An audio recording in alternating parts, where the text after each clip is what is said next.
Hey everybody, I hope you're having a wonderful Monday.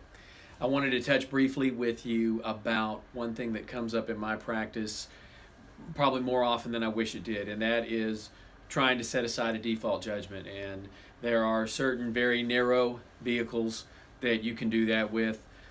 Motions for new trial if they're timely filed, things that extend appellate deadlines, and then there's this strange and unique procedure we have under Texas law called the Equitable Bill of Review. And why I'm talking to you about that today is that I have hosted a CLE on this subject before. I have prosecuted many and defended a few petitions for Bill of Review, and they're not the easiest thing in the world to bring. And the reason why you have to bring something like this kind of a claim is because after a judgment is rendered, by default, if you have no other legal or equitable remedies left, you may be entitled to this extremely high burden called this Equitable Bill of Review. But what the point of that is, and not to get into the minutia of it, is that when you're aware that you're engaged somewhere, somehow under legal process and legal claims, you need to be cognizant of that. You need to be proactive about that, because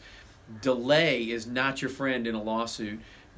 Claims, defenses, counterclaims, they all have a lifespan, like milk and eggs from the grocery store. They expire after a certain time, and you're left with no other remedy. And sometimes even your equitable claims, like that Equitable Bill of Review I was talking about a moment ago, those have limitations on them, because there's a policy in Texas called the finality of judgments, whereby courts will not disturb judgments, even if rendered by default, and even in the harshest of cases wrongly.